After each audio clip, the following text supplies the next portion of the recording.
Welcome to AI Book Highlights. It's great to be here. Today we're looking into Graham Hancock's America Before, the key to Earth's lost civilization.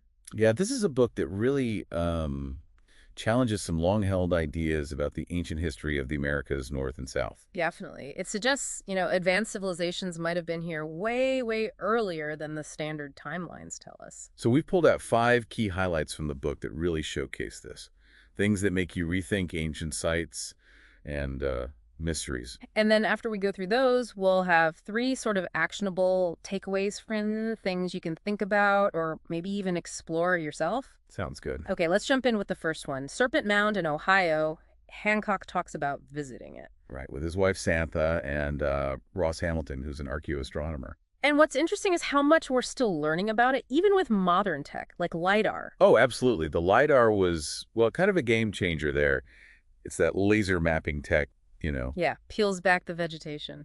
Exactly. It let them see the actual shake of the mound and how it really fits onto the natural ridge underneath, something you just couldn't grasp properly from the old surveys. So it wasn't just plopped on top, it was worked into the landscape. Precisely. Yeah. And the dating. Well, that's been shaken up too. How so? Much older. Yeah. Recent work suggests the first construction might be around 2,300 years ago. That's like 300 BC. Wow, 300 BC. And charcoal dating backs that up. They found dates down to about 116 BC. But crucially, no dates linking it directly to that later for ancient culture. It points to an earlier origin. But Hancock pushes it even further back, doesn't he? Like maybe an original structure 5,000 years ago? He does. He floats the idea of it being a Manitou, a sacred spot for connecting earth and sky. Sort of like how people view the Great Pyramid, maybe. That connection idea. And there's that Cherokee legend, too. Right, about a powerful crystal at the serpent's head that shone brightly until it was stolen, plunging people into darkness. It adds this layer of mythic importance and energy to the site. And what about Ross Hamilton's take? He thinks it's Native American built, but part of something older, global. Yeah, he suggests the builders were implementing an ancient design, a kind of template found worldwide. Like this knowledge didn't have just one home base. It was more widespread, much older. Okay, that's a lot to think about just for Serpent Mound. Let's move to the second highlight, challenging Clovis first. Ah, yes, the old bedrock of American archaeology for decades. The idea that the Clovis people around 13,000 years ago were the first humans in the Americas. And boy, if you question that, Yeah. it wasn't always easy. Hancock mentions researchers like Grayson and Meltzer. They faced pushback. Oh, yeah. Strong criticism, even potential career risks for reporting sites that seemed older than Clovis. Right. Challenging dogma is never simple. Like Tom Delahaye at Monteverde in Chile, finding human signs from maybe 18,500 years ago. Exactly. And he faced like 20 years of attacks from the Clovis first proponents. Why such resistance? Well, it was so far south, so much older than Clovis. And importantly, no Clovis-style artifacts were found there. It just didn't fit the established model. Then there's the Cerruti mastodon site. This one just blows my mind 130,000 years ago in California. It's staggering, right? But the evidence Tom Demaray and his team looked at is specific. They found mastodon bones that look like they were deliberately broken. How can they tell? Things like missing femur pieces, and crucially, these distinctive cone flakes on the broken bone edges. That's apparently a telltale sign of being smashed with hammerstones, likely to get at the marrow. Very specific evidence of, well, processing by early humans. Okay, wow. And that's not all. There's the Topper site, too. Right. Al Goodyear's work in South Carolina, he found evidence suggesting occupation maybe around 50,000 years ago. 50,000. What did they find there? Pretty simple stone tools, unifacial flakes, meaning worked on one side, and these things called bend-break burns. They found deep down near sources of chert, which is the stone they're made from. So adding it all up, Monteverde, Cerruti, Topper, Bluefish Caves in Canada, too. Yeah, and the others mentioned in the book's notes. It really paints a picture that the arrival of humans in the Americas was likely much earlier and probably more complex than just one Clovis migration. Maybe multiple waves, maybe different routes. The old picture seems to be crumbling. It certainly seems to be under serious pressure from this accumulating evidence. Okay, let's shift gears. Highlight 3 takes us way over to Siberia to Denisova Cave. A truly fascinating place in the Altai Mountains. It's yielded evidence not just of our ancestors, Homo sapiens, but also Neanderthals and this whole other group, the Denisovans. All in the same cave. Not necessarily at the same time, but... Exactly. They occupied it at different periods, which is remarkable in itself. Gives you a window into this lost world where multiple types of humans coexisted. And the stuff they found attributed to Denisovans, it wasn't just primitive tools, right? No, not at all. Hmm. The museum displays show a range, from simpler tools to quite sophisticated ones. And then there's the jewelry pendants, beads, even a marble ring. Wow. And that green bracelet, the chlorodylite one. Ah, yes. Found in a layer labeled 11.1. It's broken, but the pieces show really advanced working techniques for the Stone Age. Like what? Drilling, shaping, polishing, techniques described as non-typical for the Paleolithic. It suggests a pretty high level of skill and, aesthetic sense. They also found bone needles, right, with drilled eyes. That sounds more Neolithic much later. It does, and that's caused some debate. Were they definitely Denisovan? Did they maybe filter down from upper, younger layers over time? It's debated. But even with that debate, the overall picture is That these Denisovans, considered an archaic group, were capable of complex behaviors, symbolic expression, advanced tool-making, challenging the old view that only anatomically modern humans could do these things back then. And they weren't just stuck in Siberia. Their DNA legacy is huge. It really is. Found strongest today in people of Australo-Melanesian descent, places like Papua New Guinea, Australia. It suggests their range was vast, from Siberia potentially, all the way down there. Maybe that southern region was even their original heartland. Who knows? Incredible range.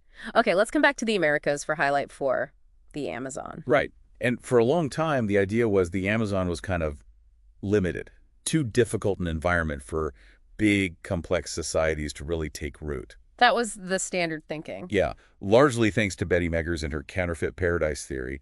It was hugely influential, arguing the soils were too poor, the environment too tough. But Hancock points to early European accounts that suggest something different. Exactly. Like Francisco de Orellana's expedition in the 1500s. His chronicler, Gaspar de Carvajal, read about seeing huge settlements, cities even, lots of people, extensive agriculture along the river. But later explorers didn't see that. Well, by the time later explorers like Cristobal de Acuña arrived, maybe a century later, European diseases had likely already swept through, decimating the populations. So they saw a much emptier landscape, which reinforced the limited potential idea. But the damage might already have been done.